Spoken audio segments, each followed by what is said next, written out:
어떤 여성이 저의 영상이 혹은 사진이 인터넷에 돌아다니는 것 같아요. 이것 좀 삭제해 주십시오라고 가지고 갔어요. 그럼 이것을 가지고 어떤 식의 절차를 통해서 어떤 식의 기술로 어떻게 삭제가 되는지 두 분이 좀 그 부분 말씀을 해 주시죠. 인권진흥원의 디지털 성범죄 피해자 지원센터 같은 경우는 예. 지난해부터 업무 삭제 관리 시스템을 개발을 했습니다. 음. 그래서 이미 이것들을 지금 활용하고 있는데요. 그리고 금년도 같은 경우는 더 기술 발전을 해놓은 상태고요. 그래서 어떤 피해자가 네. 영상물, 10초짜리 영상물을 가지고 오면 이 영상을 돌려서 여러 가지로 분화를 시킵니다. 영상을. 10초짜리를. 예, 10초짜리를 실마리는 10초예요. 네. 예. 그렇지만 여러 이미지, 그 이미지를 다 쪼개서 아하. 소위 우리가 DNA라는 것을 검출합니다.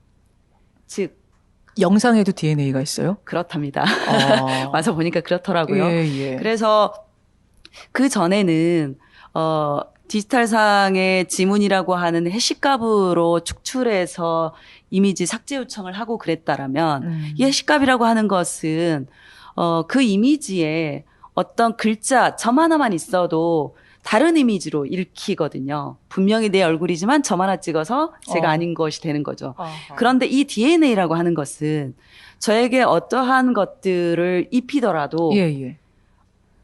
이 자체의 DNA 값을 보고 여기 워터마크가 있어도 그 촬영물의 일부라는 거를 발견하고 삭제할 수 있도록. 그 정도 기술 단계까지 왔어요? 이미 그래서 삭제를 하고 있는 겁니다. 그래서 피해자들이 영상물을 가지고 있다라면 예, 예. 너무 두려워하지 말고 예. 유포가 되고 있는지에 불안해하지 말고 달라고 하는 이유가 이런 것들을 할 수 있다. 이것은 진흥원뿐만 아니라 경찰청과 방심위가 지금 협력해서 하고 있는데 특히나 디지털 성범죄 피해자 지원센터 같은 경우는 이 DNA 기반으로 검색할 수 있는 걸 경찰청과 협업해서 하고 있거든요. 예, 예. 그러니까 저희들이 바로 수사물로 그냥 경찰청에 넘길 수 있는 이러한 과정까지도 지금 와 있습니다. 그것을 그럼 찾아내서 포털 사이트에 이런 인터넷 사이트에 요청을 하는 식이에요? 어떻게 네, 이루어져요? 그렇습니다. 그 뒤는? 그런 다음에는 이제 포털 사이트나 거기서 검색되는 그 사이트에 삭제를 요청하는 겁니다. 실은 그 권한은 아직까지 저희가 차단을 하거나 이럴 수 있는 권한은 없기 때문에 삭제를 요청하면 거기에서 삭제를 하고 있고요. 많은 사람들이 그러면 삭제 요청을 하면 과연 얼마 만에 삭제가 되냐라고 하는데 그거는 사이트 운영자의 마음입니다. 예. 삭제를 안 할 수도 있어요? 아주 더디게 해주는 어떤 성인 사이트도 있고, 실시간으로 방금 올렸는데, 방금 삭제 요청했는데, 예. 다음에 보니까, 사후 모니터링을 해보니까 10분 만에 삭제가 돼 있는 경우가 있고요. 예. 네. 그렇습니다. 이거는. 아니, 경찰이, 이게 누가 봐도 이게 지금 피해자가 나 피해자입니다라고 하는 영상인데, 그냥 임의로 삭제하진 못합니까? 네. 그래서 이제 이번에, 많은, 분들이 요구하는 게 그러한 것들을 좀 더 강화하는 방안이 필요하다. 그래서 이럴 수 있는 방안은 온라인 사업자가 좀 지금 우리가 자율 규제를 할 수 있도록 하고 있지만 자율 규제에는 온라인 사업자의 책무성이 굉장히 강조됩니다. 그래서 먼저 이러한 촬영물들이 내가 운영하는 사이트에 올라와 있는지 아닌지를 검토하고 미리 선삭제할 수 있도록 자율적인 활동을 좀 할 수 있도록 하는 것들이 책임 부과를 좀 많이 했으면 좋겠다라는 의견입니다. 그 문제도 굉장히 중요한 네. 부분인 것 같고요. 이 질문 한번 보죠. 최근 페이스북에서는 아동 그루밍 방지 가이드라인을 만드는 등 고도화되는 어떤 디지털 성범죄 방지하기 위한 민간 차원 노력을 하고 있는 걸로 알고 있습니다. 우리나라 민간 기업들, 우리나라의 포털 사이트, 우리나라의 디지털 회사들의 동참은 잘 이루어지고 있습니까? 과기부 과장님께 드리는 질문이 될 것 같습니다. 다른 나라에 있는 글로벌 기업들에는 우리나라의 그런 그 조치들을 적용을 할 수가 없고 우리 기업들한테만 사실 하다 보니까 국내 기업들 같은 경우에 이제 역차별을 받는다. 오히려 우리 기업이 역차별이다. 그러니까 텔레그램은 구글은 페이스북은 아무것도 신상 정보 내놓지 않는데 우리는 내놓으라고 하면 다 내놔야 되니까. 예. 그래서 이 부분에 있어서 서비스의 질이 떨어지지 않는 범위 내에서는 그래도 우리 기업들은 제가 보기에는 많이 협조를 하고 있고 그리고 국민들도 많이 쓰고 있는 또 플랫폼이기 때문에 그래서 뭐 최대한 저희가 그 민관 기술 협력 그런 체계를 가동을 해서 예, 그렇게 예. 좀 할 수 있도록 노력할 계획입니다. 김 본부장님 좀 하실 말씀 있으실 것 같은데요. 지금 들으시면서. 네. 지금 뭐 네이버나 다음 그리고 해외 사이트인 트위터나 구글과도 저희 센터는 한라인을 구축하고 있습니다. 그래서 한라인을 구축하면서 아까 말씀드렸다시피 이곳들이 불법 촬영물로 보이는 것들은 그리고 아동 불법 촬영물이나 이런 것들은 신속하게 삭제를 하고 있습니다. 다만 예. 이제 그 이미지는 지웠으되 검색어가 남아 있는 경우가 있거든요. 예를 들면 저의 불법 촬영물, 김미순의 불법 촬영 이미지를 올리고 네. 여러 가지 그에 따르는 얘가 걔라며 뭐 이러면서 말을 써놨다라면 자, 전 남자친구가 네. 죄송합니다. 김미순 본부장님의 전 남자친구가 영상물을 올렸어요. 그래서 김미순 본부장님 신고를 해서 네이버가 삭제를 해줬어요. 사진은. 이거는 피해자가 얘기하니까. 근데 그 밑에 설명이 있을 거 아닙니까? 나랑 예전에 이렇게 했던 애인데 그건 삭제를 안 해주는 경우가 네, 있다? 이런 것들도 이제 간혹 삭제를 하기도 하고 안 해주기도 하고 안 해주는 건 왜 안 해줘요? 그거 당연히 해줘야 되는 거 아닌가요? 그건 이제 그 운영자들이 판단하기에 이거는 그냥 단순히 김미순이가 얘야? 라는 말만 있는데 이것이 불법적인 어떤 이미지를 부각시키는 것도 아니고 사진은 지웠는데 네, 사진은 지웠으니까 무엇으로 특정될 수 없는데 표현의 자유까지 우리가 많이 침해하는 거 아닌가라는 차원에서 삭제를 주저하시는 것 같고요.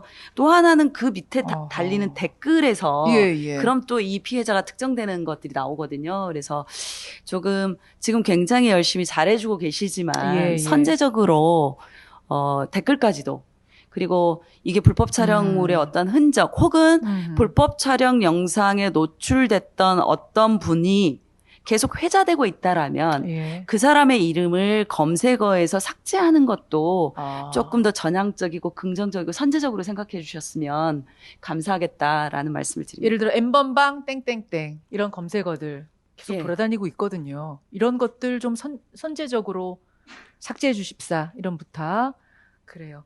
최 변호사님 이게 하고 이게 부딪힐 수 있는 문제일 수도 있긴 있겠네요. 또 그쪽에서는 아니 텔레그램하고 구글 이런 데서는 아무것도 제공 안 하는데 우리는 이것마저 다 삭제해버리라고 그러면은 우리 서비스 어떻게 하냐 이 소리가 나오긴 하겠네요. 그렇죠. 그러니까 게시되어 있는 사진과 그 댓글의 내용이 결합이 돼서 범죄의 유형이 될 수 있는 사안인데 그런 사진이 없는 상황인데 해당 게시물 댓글이라던가 이런 내용을 일방적으로 삭제하라고 하면 그 게시자의 표현의 자유를 침해할 수 있는 문제가 발생하기 때문에 그 포털 업체에서는 좀 주저할 수밖에 없는 부분도 있을 것 같습니다. 그래 이 문제는 어떻게 해야 됩니까, 이 대표님? 당사자 피해자가 요청하면은 삭제를 해줘야 된다고 생각하거든요. 그 표현의 자유라고 하는 것도 분명히 경계가 있다고 생각을 하고 타인의 권리를 침해하면 표현의 자유는 그거는 보호받을 가치가 없다고 생각을 하기 때문에 그렇죠. 적어도 당사자들이 이건 삭제 요청을 하면 그거는 무조건 해줘야 된다고 생각을 하고요. 여기 있는 분들은 다 비슷하게 생각하실 것 같은데 그렇지 않은 의견들도 분명히 있을 수 있습니다. 이건 표현의 자유 영역이다라고. 늘 부딪혀 왔죠. 표현의 자유와 부딪혀왔죠. 언론의 자유와 표현의 자유와 그다음에 이렇게 그 범죄로부터 보호하는 것은 늘 갈등이 있었고 특히 아동 청소년 보호와 관련해서는 그 산업의 이익과 그다음에 청소년 보호, 그러니까 이제 그 청소년을 보호하는 걸 규제로 받아들여서 그러니까 규제 완화 뭐 이런 걸로 이제 요구하시기도 하고 늘 갈등은 있었던 것 같아요. 네. 백정주님, 표현의 자유는 인권을 침해하지 않는 범위에서만 보장돼야 한다. 이분은 그건 또 삭제해야 한다. 강제 삭제가 가능해야 된다. 이런 말씀 주셨어요. 자, 피해자 보호에 대한 얘기를 좀 해보고 싶은데요. 피해자가 손들고 나서기가 참 어려운 사건이죠. 자신의 신체 사진이, 영상이 이미 유포됐기 때문에 2차 가해를 받을 가능성이 있고, 게다가 이 N번방 박사방 사건의 피해자들은 아까 우리 말씀 나눴듯이 본인이 알바를 구하려고 했다는 사실, 특히 랜덤 채팅방이 어떤 곳인지 대충 알면서도 왜 거기 가서 알바를 구했어? 너도 똑같은 사람 아니야? 사실 저 그 중학생 피해자 인터뷰한 후에요. 이제 인터넷에 올라가 그 포털 사이트에 그게 기사화가 되고 정말 많은 댓글들이 붙었는데, 물론 많은 분들이 이 여성 피해자에 대해서 안타까워하고 도와줘야 한다 뭐 말씀하셨지만, 일부는 지금 이런 말들을 했어요. 너 쉽게 돈 벌려고 했던 거 아니야? 중학생 너 그 뭐 가서 편의점 알바해야지 왜 거기다가 그런 걸 구한다고 해? 월 400이 말이 되고 알면서도 왜 그걸 응했어? 이런 2차 가해들이 있단 말입니다. 근데 생각해보면 이 아이는 중학생이었거든요. 어른들이 타일러서 그러지 말아요라고 해야 할 그 어른들이 오히려 이 아이를 꼬여서 성착취를 한. 근데 이 부분에 대해서 간과하고 있는 2차 가해 문제 어떻게 생각하세요, 이 대표님? 사실 그 텔레그램 성착취 사건이 알려지고 났을 때도 청소년들에 대한 2차 가해가 많이 일어났었죠. 그래서 뭔가 아이들이 원인을 제공했다라고 보고 있고, 그래서 그렇게 보호받을 가치가 없는 청소년들을 취급하는 이런 그 의견들도 많이 있었고요. 예.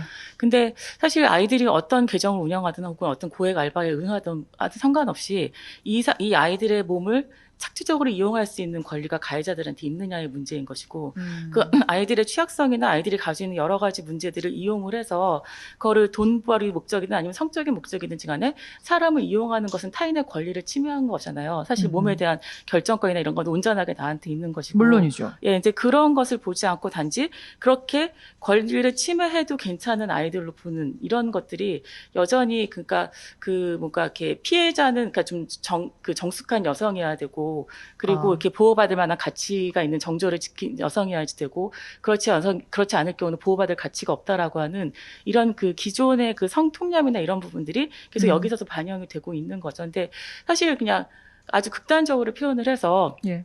그 어떤 여성이 알몸으로 길거리에 누워 있다고 하더라도 어느 누구도 그 여성의 몸을 만질 권리는 없거든요. 물론이죠. 찍을 권리도 없고. 물론이죠. 예, 근데 그런데 마치 그런 거를 누워 있다는 것만으로도 그런 범죄를 해도 되는 것처럼, 이 피해자가 원인을 제공한 것처럼 그런 식으로 보는 시선들이 여전히 많이 있고, 이제 그런 시선들이 사실은 피해자들이 말을 못하게 만드는 거거든요. 그러니까 어떤 범죄라든지 그게 범죄가 근절이 되려면 형량도 높아야 되지만 처벌이 즉시 이루어지고 확실하게 이루어지는 이 세 가지가 충족이 돼야 되는데, 근데 성폭력 범죄나 그것은 통상적으로 그 피해자에 대한 2차 가해가 많이 일어나기 때문에 피해자들이 피해가 있어도 얘기를 못하는, 그러면서 이거를 감추게 되면서 계속 그걸 지속되게 하는 거거든요. 왜냐하면 범죄자의 입장에서는 내가 어떤 불법을 했는데, 범죄 행위를 했는데, 그럼 바로 걸려가지고 경찰서에 잡혀가고 처벌도 세게 받아야 되는데, 해봐도 피해자가 말을 하지 않은 범죄면 점점 더 대담해지게 되고, 그렇죠. 그렇게 될 가능성이 있어서, 그래서 이번 기회에 좀 그런 시선들을 바꿀 필요가 있다는 생각이 들고, 그리고 또 그런 것들이 어떻게 왜 만들어지게 돼서 우리가 깊이 좀 성찰을 해야 되는 때가 왔다고 생각을 합니다. 취재하시면서 정 기자님, 네. 이 부분에 대해 덧붙이실 부분 있을까요?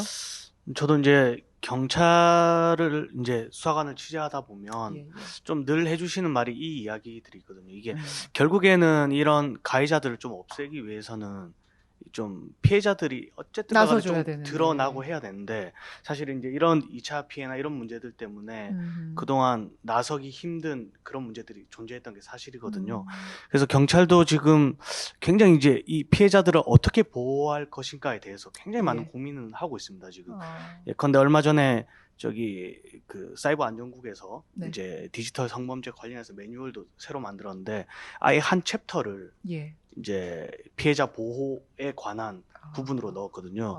대비라서 제가 직접 보지는 못했는데, 이제 그걸 자기들이 만들면 또 괜히 말 나올까봐 이제 활동가 분들이나 이런 분들 특채를 해서 아예 이제 그 부분을 만들어 놨더라고요. 그 정도로 적극적으로 만들었네요. 그리고 신고가 들어온다고 해서 이제 그걸 피해자가 아무리 어리다 하더라도, 미성년자라 하더라도 그걸 뭐 부모에게 피해자의 동의 없이 알린다든지 뭐 이런 일은 지금 일어나지 않고 있습니다. 경찰이 정말 1대1로 모르게 진행을 하고 있거든요. 그 부분도 되게 중요한 부분이네요. 청소년들이 피해자 중에 10대가 다수인데 엄마한테 알려줄까봐, 학교에 알려질까봐. 그러니까 이 아이의 신상을 가해자들이 손에 쥐는 순간부터 마음대로 휘두를 수 있었던 것도 그 이유인 거죠? 예, 가장 큰 이유죠. 그게 가장 큰 이유죠. 네. 경찰에서는 그 부분 보호하면서 가겠다라고 한 거예요. 그래서 지금 그런 부분들이 좀 이루어지고 있는 상황인데, 아직까지 이게 진짜 많은 피해자들한테 어느 정도까지 인식이 되어 있는지, 사실은 그분들은 더 극한의 두려움에 지금 떨고 있는 분들이기 때문에 그런 부분에 좀 문제가 있고 어쨌든 이런 식으로 좀 피해자 보호 이루어지고 있으니 피해자들이 조금 더 용기를 가져주면 경찰은 최선을 다하겠다라는 이야기를 지금 하고 있는 상황인 것이고요. 디지털 성범죄의 2차 피해가 아까 그 성인 여성들 같은 경우 뭐 전 남자친구가 사진을 올렸다, 영상을 올렸다 이런 영상이 영원히 지워지지 않을 것 같은 불안함에서 오는 또 실제로 유포가 되는 것에서 오는 가해가 있다면 또 하나는 지금 말씀하신 것처럼 손가락질 또 주변에 알려지는 거 이런 식의 또 2차 피해가 있을 수 있는 거군요. 예, 그 성인 여성도 그거는 동일하다고 보여지고요. 그건 우리의 문화가 그런 거기 때문에. 성인 여성에 대해서는 왜요? 왜 남자친구랑 그런 거 찍었어? 이런 식의? 그런 것도 그렇고 일단은 그런 그 영상이 재현된다는 것 자체가 굉장히 불편함을 주죠. 누군가가 보고 그거를 포르노처럼 소비하고 물론이죠. 하는 건. 물론이죠. 그러니까 뭐 만약에 우리 사회가 좀 이렇게 건강해져서 설사 그런 영상이 떠돌아다닌다고 하더라도 그 보통 사람들은 안 볼 것이다. 봐도 피해자를 비난하지 않을 것이라는 믿음이 좀 있으면 피해자들이 좀 덜 힘들 것 같아요. 근데 그러네요. 우리는 그렇지 않거든요. 지금 채팅창에 일탈계 이야기를 많이 올려주시는데 이 일탈계는 탁틴데일에서 많이 주목하고 있는 청소년들의 일종의 문화라고 봐야 되는 건가요? 아까 문화라고까지 하기는 어렵지만 일부 청소년들 중에서 일탈계를 운영하는 아이들이 있고요. 이제 이건 되게 조심스럽긴 한데 일단은 청소년들은 시기 자체가 이렇게 성에 대해서 호기심이 있는 시기이기도 하고 또 어떤 경우에는 이제 그루밍에 의해서 성적으로 길들여져 있는 경우들도 있고 또 그것이 자기가 스스로 올리는 경우도 있지만 그걸 통해서 뭐 그러니까 이렇게 인정을 받거나 사람들의 관심을 받거나 이런 것들이 목적이기도 하지만 또 어떤 경우에는 이제 강요된 상태에서 일어나는 경우들도 있고. 자, 잠시만요. 이제 일탈계가 뭐야? 처음 들어보시는 분도 계실 텐데 SNS에다가 자신의 몸을 찍어서 올리는 뭐 이런 놀이문화라 뭐라고 표현해야 돼요? 일단 일종의 그러니까 부계정을 운영을 하는 거죠. 본 계정 말고 부캐처럼 부계정을 따로 만들어서 거기에 뭐 성과 관련된 이야기를 쓰기도 하고 뭐 사진 같은 걸 찍어서 올리기도 하고 신체를 찍어서 올리기도 하고 그런 사람들이 이번 N번방의 표적이 되기도 했죠. 그런 청소년들이. 그렇죠. 그래서 그런 분들을 이제 경찰이라고 사칭을 해서 메시지를 보낸 상태에서 이제 그 아이의 핸드폰을 다 해가지고 개인 정보를 다 취득을 하고 그걸 협박을 해서 하기도 했었죠. 마찬가지로 그런 식의 피해자들한테도 너 그런 거 하는 애잖아. 이런 식의 2차 가해가 그런 것을 하는 아이라고 성착취의 대상이 될 수는 당연히 없는 건데. 네, 당연히 없죠. 그런 사회인식. 네, 오히려 그런 표현을 하고 있다라고 한다면 그걸 성적으로 이용하는 것이 아니라 사실 그 아이가 이제 그렇게 되기까지 여러 가지 맥락이 있었을 것 같고 그래도 혹시라도 이제 어른들이 도와줘야 될 것이 뭐가 있을지 찾아서 도움을 주기 위해서 접근하는 것이 저는 맞다고 생각을 하거든요. 물론이죠. 네. 그 일탈계 문제는 저희 뉴스쇼에서도 한번 인터뷰로 다뤄보려고 좀 생각하고 있을 만큼 좀 우리가 진지하게 생각해야 할 요즘 10대들의 문화입니다. 이 이야기는 조금 따로 이야기를 하기로 하고